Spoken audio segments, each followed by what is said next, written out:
The 49ers play football this week.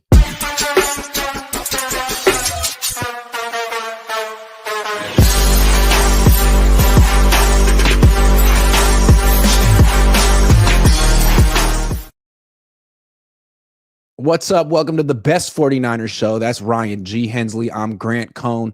We've made it to the part of the offseason where the football team plays the sport that we like to watch. The last couple of months, it was all about projections and college football players and money and stuff I don't understand. Now we're back in our wheelhouse, practice.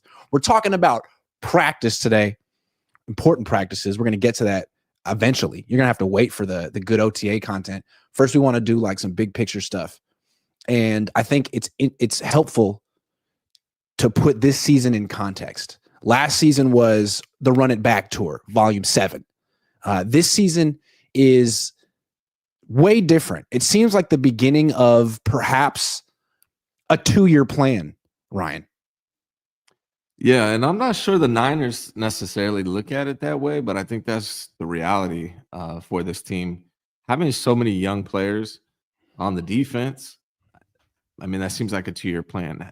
Not really investing into the offensive line seems like a 2-year plan. Brandon Ayuk coming back not till November. It just seems like they're not quite. When I say 2-year plan, what I mean is they're not quite where they need to be to compete for a Super Bowl. And I think next year they'd have a much better chance. And that's why I think it's interesting why the Niners haven't been more aggressive in free agency. You could say they're having a great offseason. Maybe they are. But they're having a different approach to it than like the Cardinals are. Because, I mean, Von Miller's available. Jadeveon Clowney's available. Like, Mari Cooper's available. They could go out and get any number of veterans who are cost effective that would make them better for 2025. But those players would take reps away from younger guys who might be better in 2026. And it seems like that is the priority this year. Getting people as many reps as possible so that they're as developed as possible when 2026 comes around. Yeah, I mean, they got a lot of guys leaving also next year, right? So they're going to have to do what they did this year and next year. They're going to have to replace a Colt McKivitz who's probably going to be gone. And they might have done that with I was really diving into what's the guy's name? Petit Frere, little brother. Petit Frere. Yeah. I think he's the eventual replacement with Colton McKivitz. But Brindell, like, he's going to be up for a contract. Are they going to pay him? Trent Williams, when is he going to end up retiring? I think Brandon Ayuk's probably going to be traded. So I feel like they're going to have to find some youth next year as well. And then the defense will have a year to develop. I just really think next year's a better chance for the 49ers as far as going all the way. Yeah, and I think they've pretty much acknowledged it. I mean, by not being more active in free agency, they've acknowledged it. They're just sort of couching it by saying, well, the schedule's not that bad. Anything could happen. And I think that's sort of the bar this year. Like, no one expects them to win a Super Bowl, but if they could sort of remain respectable and maybe win a playoff game, maybe just make the playoffs, I think fans would be happy. I think Jed York would be happy because everyone would say, well, look at how young this defense was. I mean, think about how much better they'll be in 2026. Yeah, and I mean, you never know, man, if they're healthy and they hit their stride towards the end. Maybe these young guys figure it out halfway through the season and they're healthy at the right time. They might be able to do the thing this year, but generally speaking, it feels like a 2-year plan for these guys. And they signed a lot of these guys through next year. Also, let's say the Niners start off hot. Like, they got the Seahawks week 1, they win that game. Saints week 2, they win that game. Cardinals week 3, win that game. And then Jaguars week 4. Let's say they start the season 4-0. They could feel like, you know what, we're ahead of schedule. We got all this cap space. They're the third most cap space in the league right now, despite all their dead cap. Let's go trade for someone. They could do that. They've done that in the past. They traded for Chase Young. They traded for Emmanuel Sanders. Chase Young didn't work out, but that's a move they like to do. If they assess their team and they're off to a hot start, why not? This could all change also. I do suspect at some point they're going to sign a free agent or 2 or 3 or 4 once, they see what they got in OTAs and then in training camp. So, like, what are they going to do with that $40 million in cap space? Like, if you had to guess, what are they going to do with that $40 million in cap space? I have no idea. Now, I think some of it's going to get taken away when they finally release Malik Collins with the post June 1. I think the post June 1 things haven't become totally official yet, but still it feels like they're holding on to it. Maybe they want to roll it over to next year. Maybe they want to just have it just in case they want to make a big move at the trade deadline, but it seems like they should use it. I mean, especially like there's no guarantee you're better than the Cardinals right now. And finishing third or fourth in the NFC West would be rough when you had all that cap space. So I think it's important for Niner fans to like mention that, point it out, tell the team, Jed, we see it. What are you going to do? We like your offseason so far, but we don't love it. Could be better. Spend more money, please. I mean, they got $40 million. They did have a decent offseason. I mean, we're assuming that these rookies are as good as we think they are, though. So that's, one thing to hold off and wait and see. But we're assuming they had a good offseason based on what they've done. And they have $40 million in cap space still. I mean, it feels like, 2 or 3 players. Like, where would they need an addition? For me, one place is like wide receiver. Yeah. I mean, how about Amari Cooper? Like he went for 1,200 yards a couple of years ago. He's a really good route runner. He gives the 49ers something they don't have, and he's available.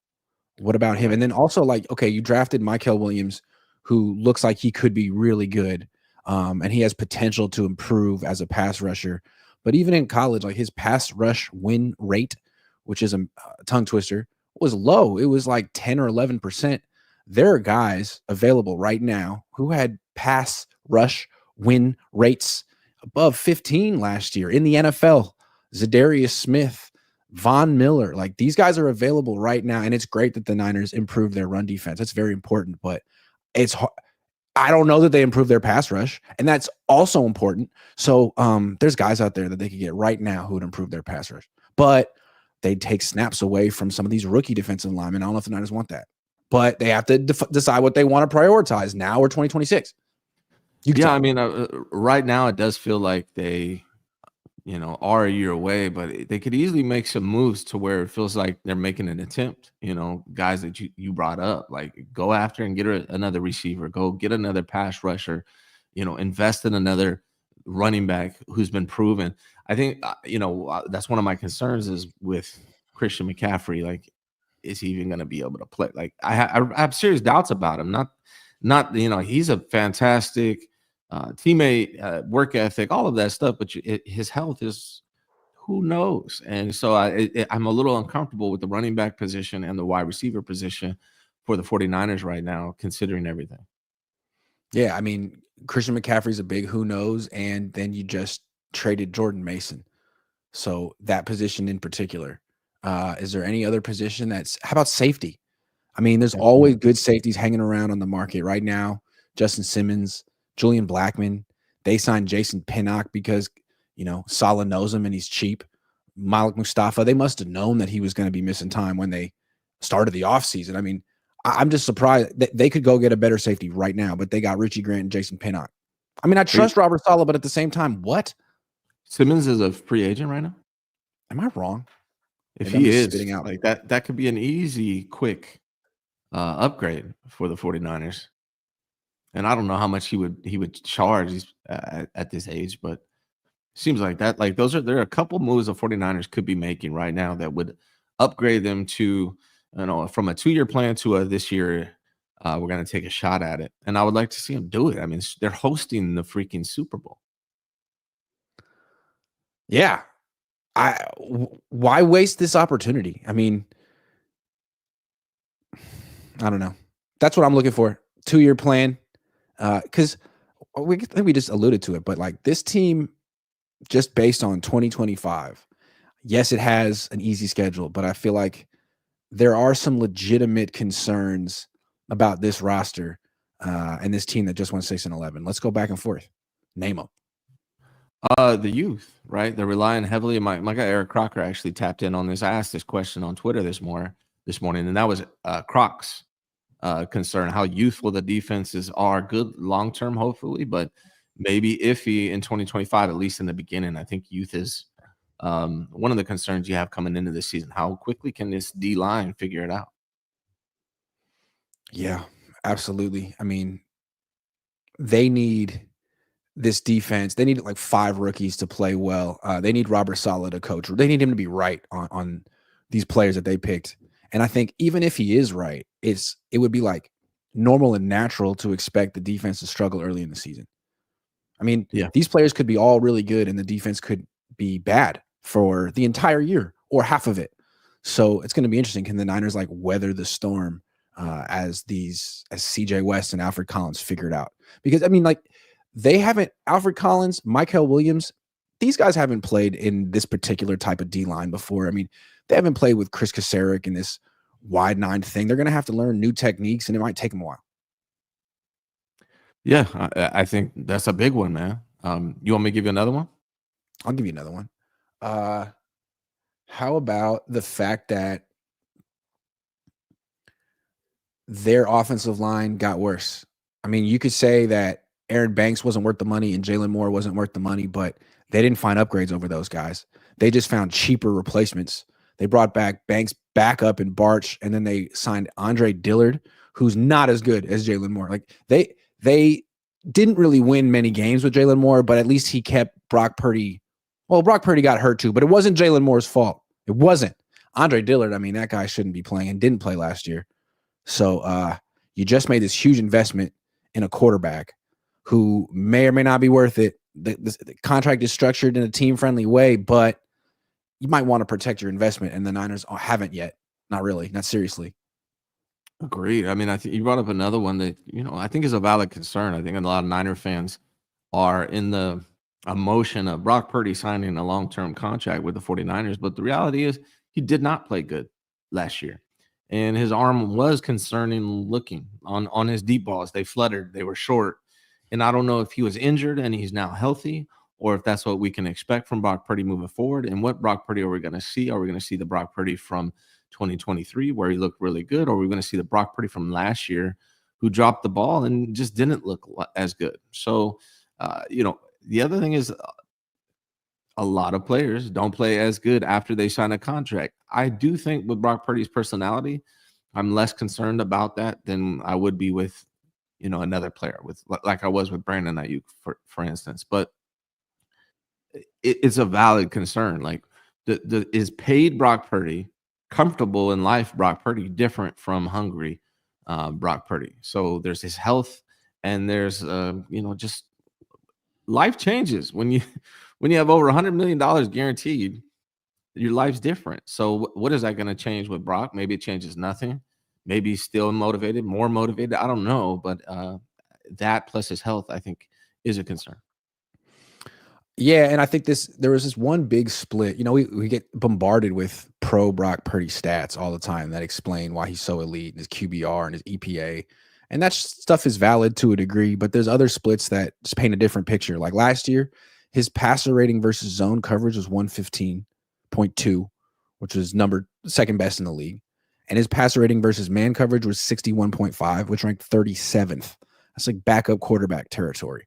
And that's scary. I mean, it was better in 2023, but I think what we've seen with Brock, and he's going to need to show that we're wrong here, or that I'm wrong, is that he's great against zone, because zone coverage is very much about your mind sort of anticipating where the opening is going to be, because there's always going to be openings and windows in zone coverage, anticipating them and knowing which player is going to get there and throwing the ball early to a spot. It's not so much about your weapons or your arm talent, but against man coverage, it is. And I think with the Niners, when Christian McCaffrey was out there at his best, teams were so scared to play man-to-man coverage because everyone felt like, well, we can't cover him man-to-man. We don't have anyone who could. So our options are to like bracket him and be one-on-one everywhere else, or play zone. And a lot of people played zone, and that played right into Brock Purdy's hands. But McCaffrey, with him out, got a lot of man-to-man coverage. And I mean, we heard the receivers get blamed, 30 second in separation, yada, yada, yada. I don't know, man. George Kittle, Juwan Jennings, pretty good players. Maybe this is more of a Brock thing. He needs to prove that he can beat man coverage. He's going to keep getting it. Yeah, and speaking of beating man coverage, I think another concern for me is wide receiver. They're not going to have Brandon Ayuk to start the season. Demarcus Robinson, I don't know if it's been announced yet, but he's supposed to have a 3-game suspension. So the receivers The only real experienced receiver they have is Jawan Jennings, and then we're hoping Ricky Pearsall makes a leap. He looked okay last year when he had his We opportunities. don't even know that he's better than Demarcus Robinson. I mean, the starters could be Robinson and Jennings. We don't know. We don't know, I guess, but I think my personal intuition is that Robinson is better than Pearsall, but we'll see. But they're not going to have him for the first 3 games. They're not going to have Brandon Ayuk for the first 5, 6 games, maybe. Who knows? Who knows? So, and then when he does come back, is he going to be Brandon Ayuk or a different version until next? He may not be the real Brandon Ayuk until 2026. Yeah, so those are the concerns. Like going with Jordan Watkins. I mean, you're going young here. It's almost like the D line, the wide receivers, right? Jawan Jennings is the Nick Bosa of the wide receiver group, and then you have second-year guys or first-year guys. Like, what's Jordan Watkins? Is he going to work out? Is Jacob Cowan going to take a step up? Like, who is going to be that third wide receiver for the 49ers right now? I don't even think Kyle Shanahan knows. Well, I think the idea was it was supposed to be Robinson, but if he's out, I mean, because with Kyle, there's like physical talent that matters, but I think what's almost as important or more important is knowledge of his system. And Robinson has it because he played for the Rams for 2 years. So there wouldn't be as much of a learning curve for him as there will be for Jordan Watkins. And I think a big reason that Jacob Cowan didn't play much last year is because he was a rookie. And Kyle doesn't like playing rookie wide receivers unless he absolutely has to. There was no pressure to play a 4th round pick last year. Easy to, give him tough love. Now I think he probably knows the system. And I mean, he knows it better than Jordan Watkins. So I think he's got a leg up in that competition. And I've heard, I don't know where I heard it from, that he's put on a little muscle. I think Kittle said it at the Dwight Clark event. Yeah. So that's a good sign. So those are the big I also concerns. think he was underrated last year. The Niners coaches never have anything nice to say about him, but when he got on the field and they threw passes to him, he was, dude, that one deep pass late in the year where he ran the stutter go. I don't know. I don't remember exactly who he was against. He was so freaking open. It should have been a walk-in touchdown, but the really highly paid quarterback underthrew the pass. Great player, but the pass is underthrown. Still a catch. Should have been a touchdown. He didn't get many opportunities, but when he did, he looked great. He looked really That was good. against Kansas City. Excuse me.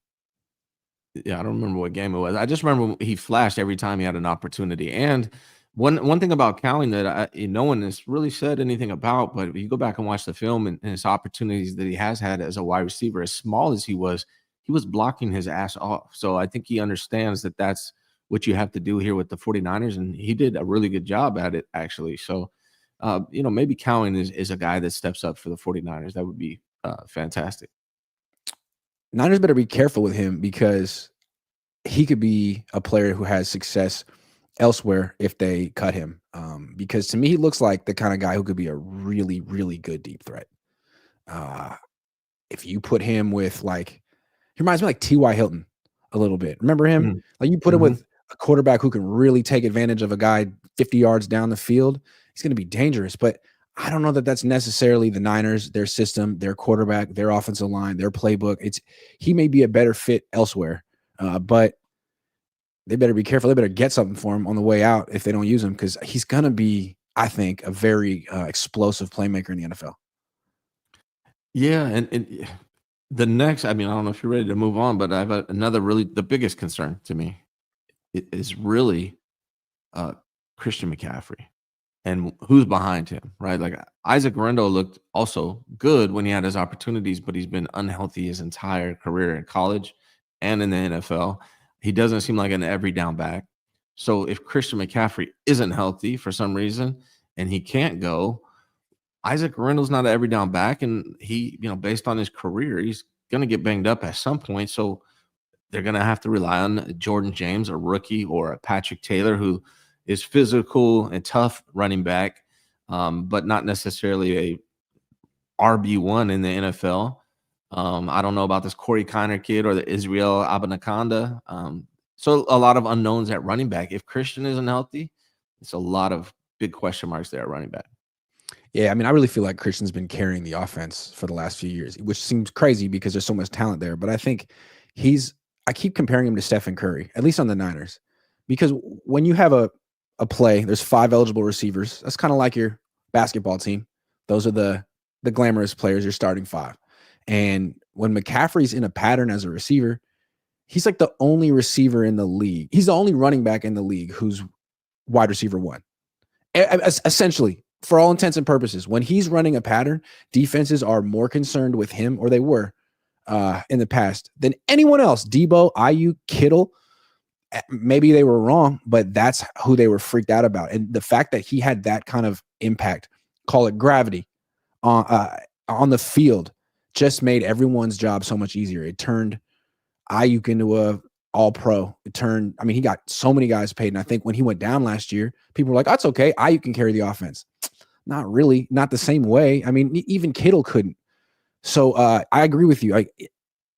So much depends on Christian McCaffrey. When he's healthy, he's the best player on the team, and the Niners go really far. When they don't, it feels like the whole team was built around him, and he's not there. It looks like the Warriors without Steph. Yeah, 100%. And I think that's why he's the most valuable player on this team, at least for this coming season. If he's there, anything's possible with this team. Even more so than Trent now, I think, because I anticipate Trent playing 10, 11, 12 games. So I don't anticipate him being there all the time. But I think CMC is even more important than Trent. It's either CMC or Trent, but I would lean on CMC because the whole offense changes when he's not there, and they don't have anyone really on his level. No disrespect to the rookies, haven't seen him yet. Maybe he's amazing, but as of right now, that is my biggest concern. It changes everything, changes the passing game, it changes everything. They get behind the sticks, and they have to play outside themselves. CMC allows them to be at their best and work within their strength, which is front running. So they need CMC, they need Trent to be healthy for them to have any shot this year, in my opinion. Yeah. They do. I mean, do you have a concern with Kyle Shanahan? He's got Robert Saleh back in the building. He was so bad last year. I think it's fair to say he was one of the worst. That was one of the worst coaching jobs in the league last year. Yeah, I mean, some guys got hurt, but the team was a freaking mess. You had Debo hitting the long snapper. You had contract stuff overshadowing football all offseason. They seemed like a disjointed, dysfunctional group last year. Can he at least get the team back to being cohesive? Yeah, to me, Kyle was awful last year, but he's actually not. He was. But that's why I'm actually not concerned about Kyle this year. And I'll explain why. Like, I feel like he was burnt the F out. Mm-hmm. And you could see it on his face. You could see it in his press conferences, the things he said, how he responded. He revealed that he felt the season was basically doomed, that the team was weaker than it was the prior season. Like, all of these things, like, show me you were burnt the hell out. And not making the playoffs might have been a blessing in disguise for Kyle Shanahan, getting that extra time off to think about it, to rest, and then getting Robert Saleh to take some of the burden off your shoulders. You really shouldn't have to think much about defense at all with Robert Saleh as your defensive coordinator. You should trust him and delegate to him to make all those decisions about who plays and what you're calling, and not have to worry about it all, so you can refocus on the offense. And then one other quick thing is he hopefully learned his lesson from last season by not really having an offensive game plan outside of CMC and then Debo. Now Debo's gone, and I'm hoping that he understands, hey, I got to figure out a backup plan if for some reason Christian McCaffrey is not the guy that he used to be. How can we still be effective? How can we score in the red zone?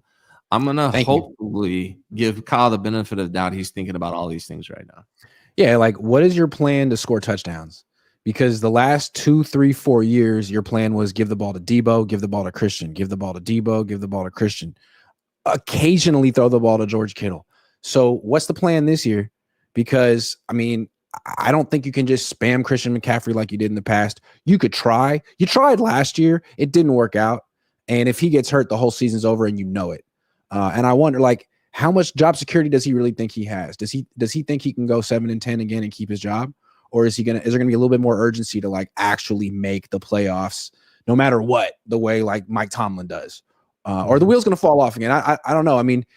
seemed like the wheels fell off right after the bye week last year, and he didn't do anything. He just kind of stood back and watched. Like, wow, that's crazy. Yeah, man, and another, you bring up a good point, which is another concern of mine. They have no power running game. And Jordan Mason was fantastic at that. Christian's really not good at just running, in the A gap and just powering through on the goal line. They have a fullback who's not built to do that either. So, and they have an offensive line who's not really good at that. Beyond Purdy, I think Purdy's probably good in the power run game. They run behind him, but he's right next to Jake Brindle.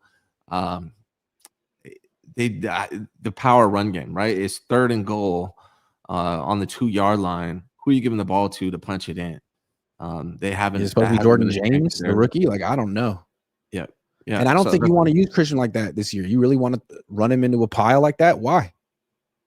Right. I mean, they're going to have to, and that's probably what they will do. But I think I feel like they need to take this $40 million that they have and invest in a running back, maybe a power back, to complement Christian McCaffrey, as well as like what we talked about, wide receiver, safety, things like that.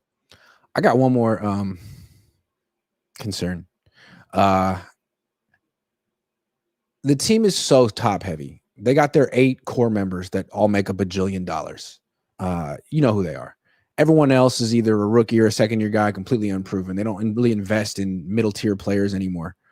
So the last couple of years when they've given out extensions, they've had bad luck with them. I don't know if it's just bad luck or whatever, but Bosa signs his extension, goes from defensive player of the year to 5th best edge rusher in the league. Fine. Trent Williams signs an extension, misses hell of time. Christian McCaffrey signs an extension, hurt. Brandon Ayuk signs an extension, hurt / seems kind of disinterested. Now you got 3 more. Purdy, Kittle, Warner. I wouldn't accuse any of them of like losing interest in football after signing extensions. I mean, we've already seen Kittle and Warner sign extensions. They really love football. I think I assume Purdy does as well. My question with them is more injuries. All 3 of them got hurt last year.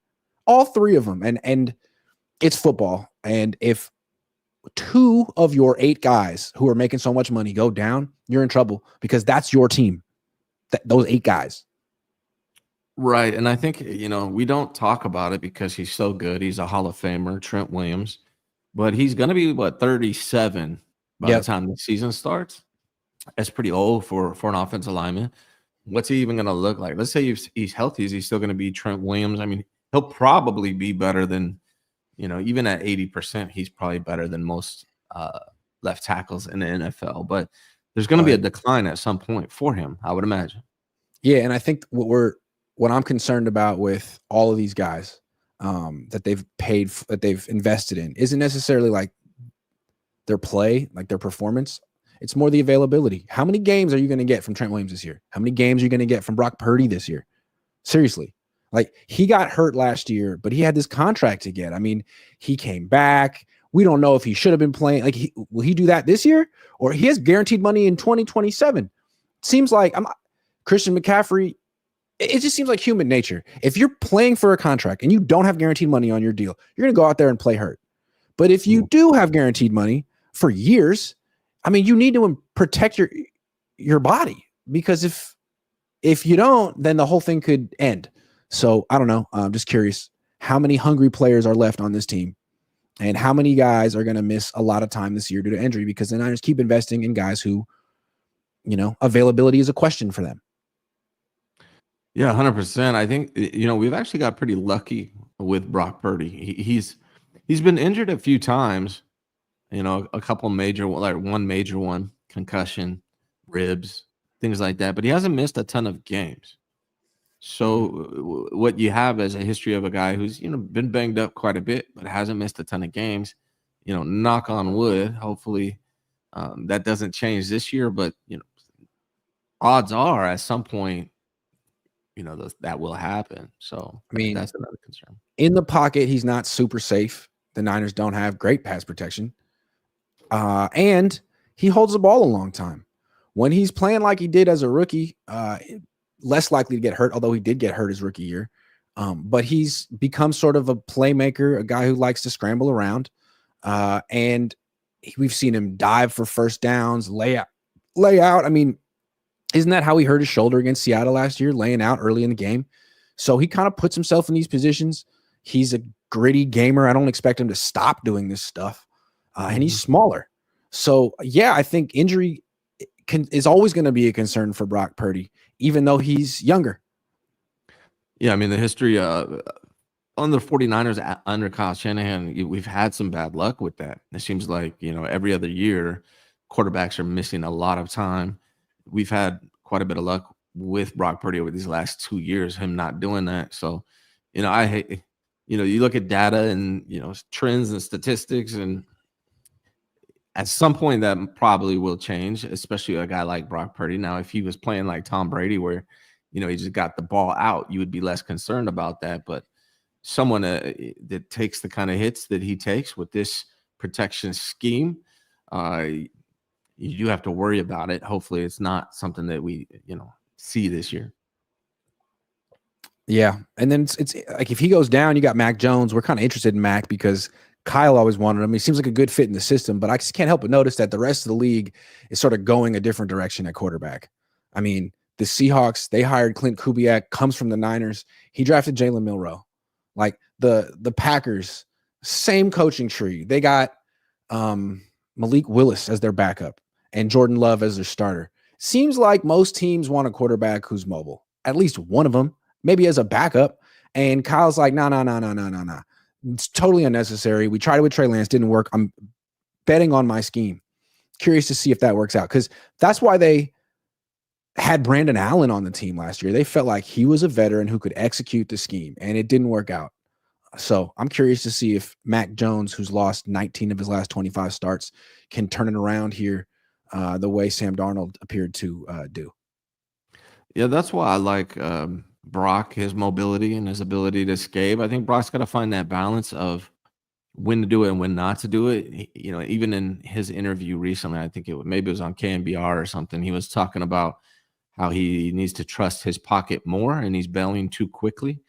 And so maybe that's a difference we see with Brock Purdy. He said, get back to the fundamentals, get back to my footwork, trust the offense, get the ball out, trust my pocket. Those are things that he wants to work at. But also I do like his escapability and his mobility there. But he's got to be careful with it, because I think sometimes there are opportunities that he's passing up, and also he needs to stay healthy. What's interesting to me is that each of the last 2 years, this is Pro Football Focus, take it with a grain of salt, but in terms of their grades, each of the last 2 years, his passing grade was good, not great, in like the low 80s, which is not quite top 10, borderline top 10. His running grade has been elite. I think they had him as the number one runner graded in the league in 2023, and then very high in 2024.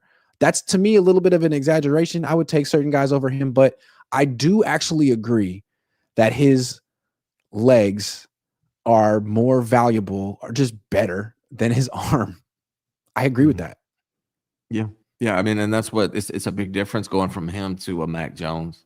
Yeah. Right? They're going to have to get back into the Jimmy Garoppolo era of this 49ers offense, get the ball out quick. That's the biggest difference between Purdy and Mac Jones and Jimmy. The legs. If Purdy all of a sudden sprained his ankle and had to play, like Jordan Love did last year, like stationary because he had a high ankle sprain, I mean, it would look a lot like Jimmy Garoppolo. It would look a lot like Jimmy Garoppolo. It might even look worse. So that's the thing with Brock. He's got to keep finding a way to move without getting hurt. I mean, I like Brock as a quarterback way better than Jimmy Garoppolo, but I will say this. When it comes to just dropping back and getting the ball out quick, accurate, on time to your first or second read, Jimmy was pretty damn good at that. Quicker release, stronger arm, taller. It's just when you had to go beyond that first or second read is where Jimmy became awful. Yeah. And that's why no one would say that Jimmy Garoppolo is better than Brock Purdy. Everyone's happy that the Niners moved on. Still, though, I mean, when Jimmy Garoppolo was the quarterback here and he played with Christian McCaffrey, he won all the games he played except for one against the Chiefs, who also beat Brock and Christian. So it's fair to wonder just how good Brock is. We're going to get into that in a little bit. I don't want to get into it just yet, though. I want to take some super chats. Bryant Culp, member for 37 months. What's up, Bryant? Says been a it's May while. 26th and Jake Moody is still on the 49ers. Where's Brian Colt been? Where you been, Brian Colt? I haven't seen you in a long time, Bryant. Good to see you again, though. Dave Sims, Patriot Builders of Montana, says, my guys, missed the first 15. How are we today? We're doing great. Thumbs Fantastic. up. Ben Some Metal Ford says wide receivers couldn't beat man in 2024.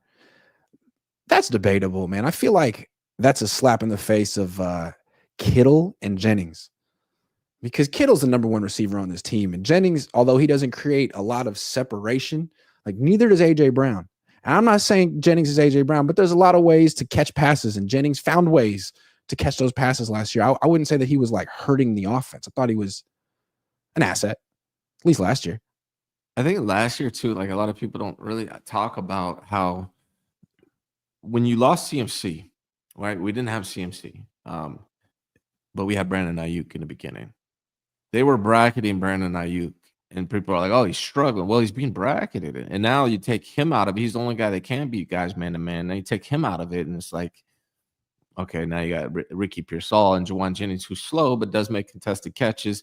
They're really the only man beater you got there is George Kittle, who nobody can cover. So and now he's going to get bracketed with Ayuk and Kittle's and McCaffrey's out. Right. Yeah.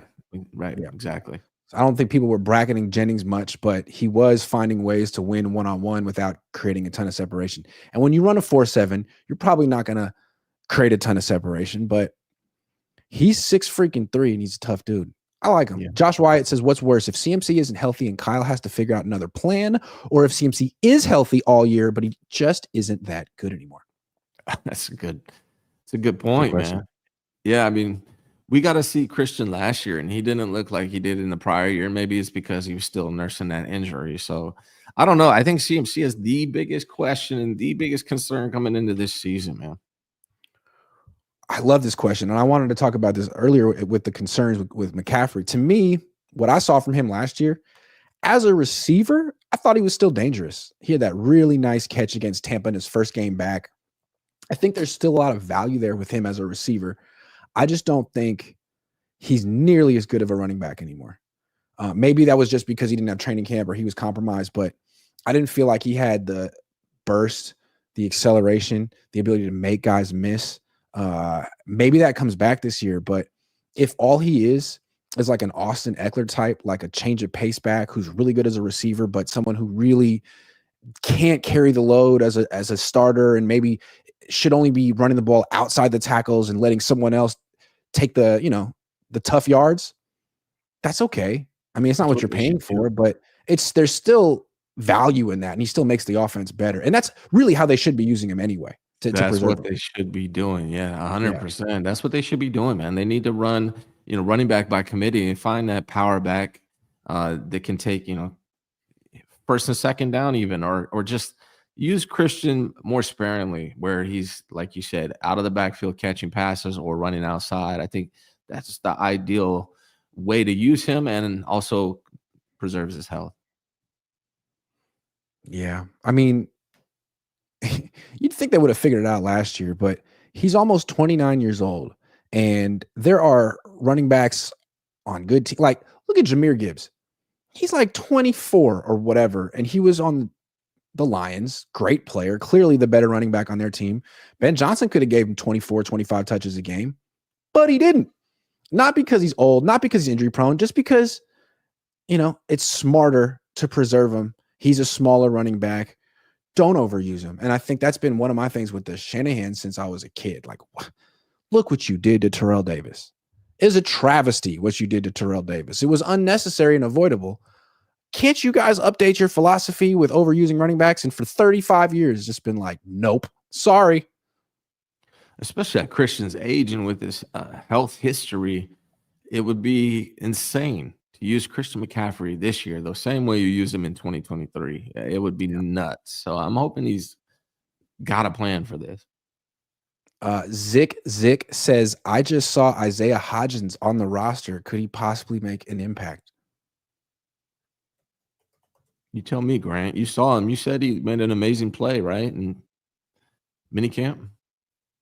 Who the hell is Isaiah Hodgins? Since when? Isaiah Hodgins. Remember him? He's the guy that we got Oh, you're talking. I'm sorry. You saw Isaiah Nair make a play. Isaiah Hodgins, isn't he that guy that he made like a tape, a social media video, and to get attention from NFL teams, and the 49ers signed him and then released him? I think he's They a signed him big to a body reserve man. future contract in January. I guess I just didn't notice because they were so bad. Who is Isaiah Hodgins? He was on the. I believe. Am I wrong? I believe he was. Oh no, he's From the that local Giants and the kid. Bills. He has I mean, he caught 2 passes last year, but he has 60 catches in his career. So he's played football. I He believe has he's 7 that local touchdown catches, kid. which is 7 more than Luke Farrell. If I'm not mistaken, he's up from the Bay Area. Yeah, local kid. He's from San Jose. Yeah, that's right. We went to Brand Christian. Mm-hmm. How about that? Well, you know what? I've been aware of Isaiah Hodgins since he was in high school. I'm a big Isaiah Hodgins fan, as you guys all know. And I'm here to tell you that he's going to be there working out, playing. I think he's got a chance to make the team. I don't know. You don't sound like Sanders, convincing. Yeah. Am I crazy to think Pearsall's going to snatch the wide receiver 1 role and not let go? Average 4 catches, 80 yards a game is an easy bet. Crazy to have high expectations. Yes. Yeah, I think you're crazy for that. I just don't think he has the physical makeup to be a wide receiver 1, in my opinion. He's not known for beating people. I think what's great. Look, Ricky, fantastic attitude. Love like his personality, all that, his story. It's all great. But I think a lot of his success came from being the second or third wide receiver. I think if you put him in that wide receiver 1 role, I don't think he's equipped for that. But I'd love to be wrong. I think he could end up being like wide receiver 1 in terms of production at the end of the year if he stays healthy, though. I don't know that he can stay healthy. He's a little slender, and it's a physical game, obviously, but he's so much more explosive than Jennings, and he's faster than Kittle. So he could average more yards per catch. He could lead the team in receiving yards if he stays healthy. Only thing about him is like it seems like wide receivers don't really come into their own on this team until year 3 at the earliest. I mean, year 2, Brandon Ayuk was losing snaps to Mohamed Sanu and freaking the other guy whose name is Sherfield.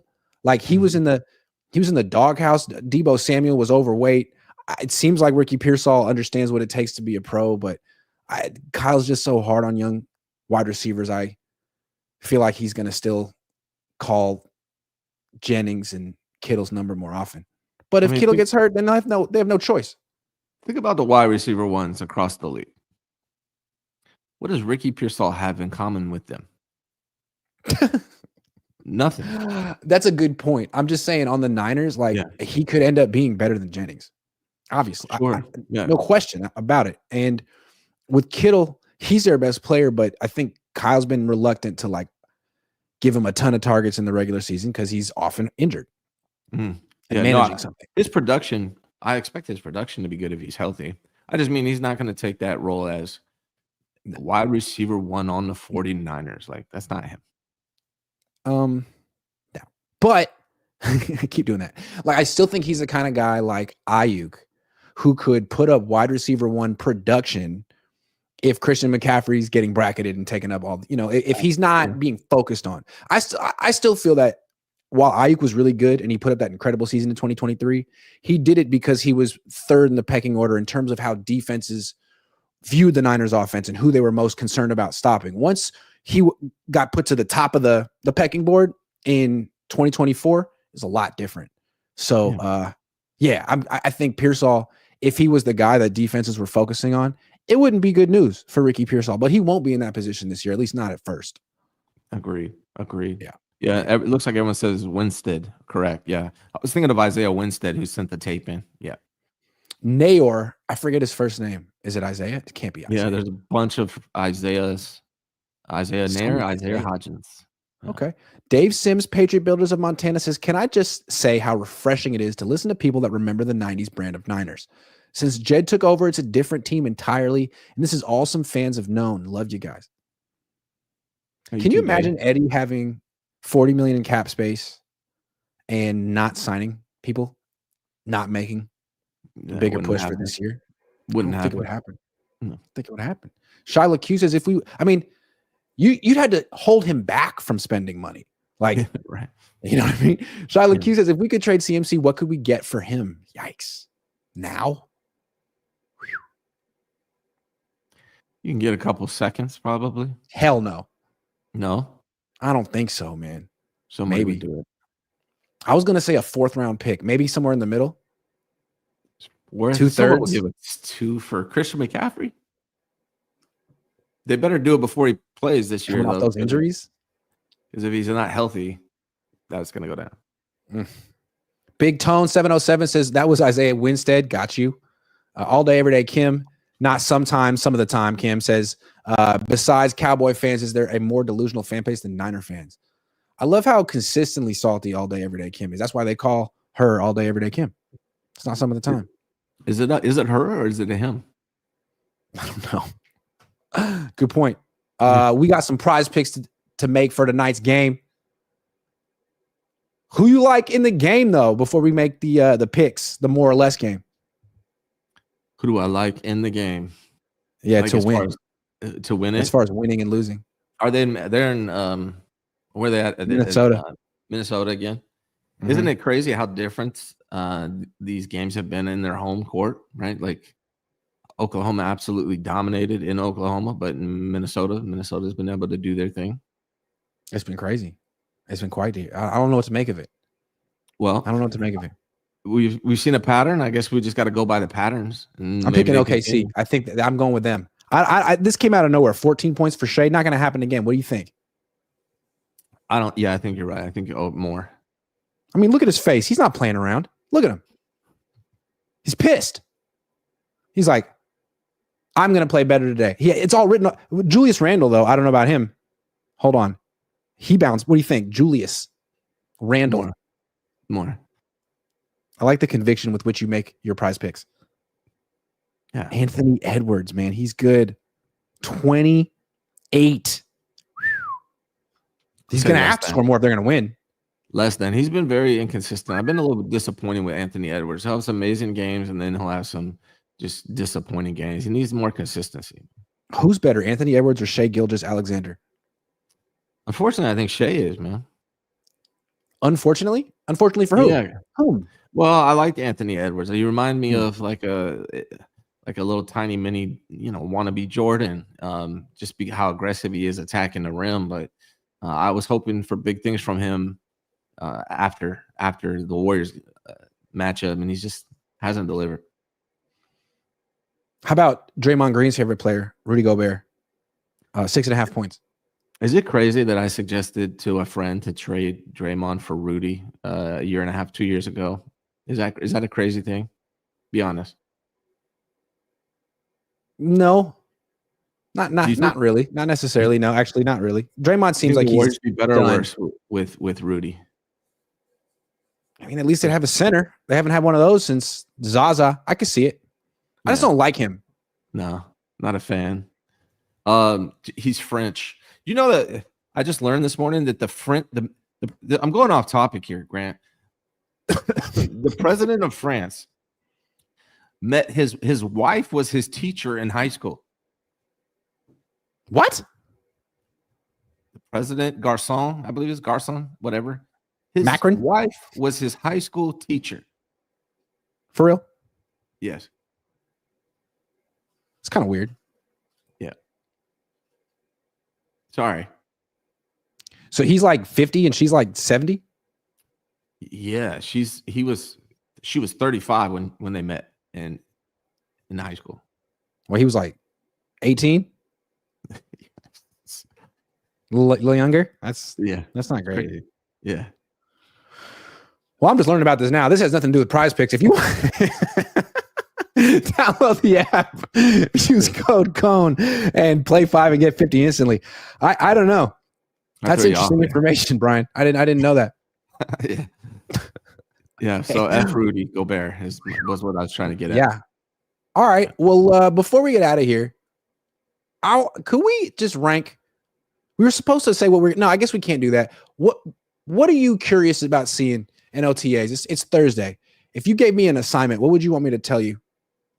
I need to know what's going on with the wide receivers. I don't feel like we're gonna learn a ton about these rookies on the D line in OTAs, but I would love to hear what's going on with these wide receivers, man. You got to keep us updated on those guys, like beyond Ricky and beyond Jennings. What do those guys look like? That's the way I look at it. In OTAs, I'm most interested in wide receivers and cornerbacks because if you think about the actual competition, they're not going to be in pads. So they won't do one-on-ones, I don't think, in any context. So you won't learn that much about offensive linemen or defensive linemen. They will do 7-on-7, and you can see, linebackers and safeties and coverage, but really not in man coverage very much. What you will see is wide receivers and corners matched up one-on-one. You'll see Ricky Pearsall against Renardo Green. That's informative. Yeah, that's what those are the matchups we're going to be able to see. What is the rookie DB that the 49ers got? Why is he? Why can't I think? Upton Stout. What does he look like? I think. Are we calling him Uptown Stout from now on? I want to call him Uptown. I think it's better. Uptown, I like that. Yeah. We had a rapper from where I grew up. His name was Sam Uptown. I like that. Yeah. Uptown Vallejo? He's Benicia Vallejo. Yeah. Is that Uptown? Uptown. Sam. Shout out to Benicia. Shout out to Uptown. Yeah. Shout out to Uptown. Okay. Well, I'm also very curious about Nick Martin, even though we'll learn more about how he hits in like preseason. I want to see Nick Martin versus D Winters in these 7-on-7 drills. Like, is one guy actually an asset in coverage? Is one guy making plays? Does one guy seem lost? Is one guy getting all the reps with the starters? Like that linebacker spot is so critical to this defense. Can Nick Martin actually take it? Because maybe D Winters is good enough, but he would have to make a big leap himself to be what Greenlaw was. Yeah. I mean, it's a Siegel, however you say his last name. That's another guy that I would like to, hopefully get some coverage on and see what he's all about. Because the 49ers need safety help, and they drafted him, and hopefully he's somebody that can contribute. So that's another guy I'm looking forward to. And then here, the big one, Mac Jones. What does Mac Jones look like on the 49ers? To me, Mac Jones could like steal the show because people always love a new quarterback. And I think people don't realize it yet, but people want to know what he looks like. Is it good? Is he the next Brock Purdy? Is he the next Sam Darnold? Because people like Brock Purdy now, but if he starts losing with this contract, people will want the next Brock Purdy, and it could be Mac. Yeah. Or even the backup. Like, who's going to win the QB3 position? Tanner versus Curtis. Tanner versus Curtis is the main feature of the OTAs. Well, Tanner better freaking win because Curtis has a torn ACL. I don't know that Curtis is going to be able to actually compete for the job. It feels like they kind of want to redshirt him and give him a year where he can sort of learn the system on the bench while Tanner Mordecai, I don't know, does something. But ACL? He still has a torn ACL? I mean, yeah. I don't know when he's going to be ready to play. They keep asking, like, are you going to be ready for training camp? And he was like, I don't know. So we'll see. I don't know if he won't be ready for OTAs. He was taking mental reps, but they were the best mental reps I think I've ever seen because he gave a little, like he was watching and Tanner would throw and he'd be like this. He'd be like, it was incredible, man. It was incredible. Why? I mean, did they need to draft him then? Couldn't they just? No. Did they need to draft Junior Bergen? No. Did they need to draft Nick Martin in round 3? No. I mean, but they did it, and I respect that. That's true. That's true. They did it their way. Yeah. The show is over. Got to give Ryan a few minutes to change his outfit. He's going to go with a costume change. He's got a show coming on in 3 minutes with Larry Krueger. Check it out on Ryan's channel in 3 minutes. Thanks for watching. Be there or be square. Yeah.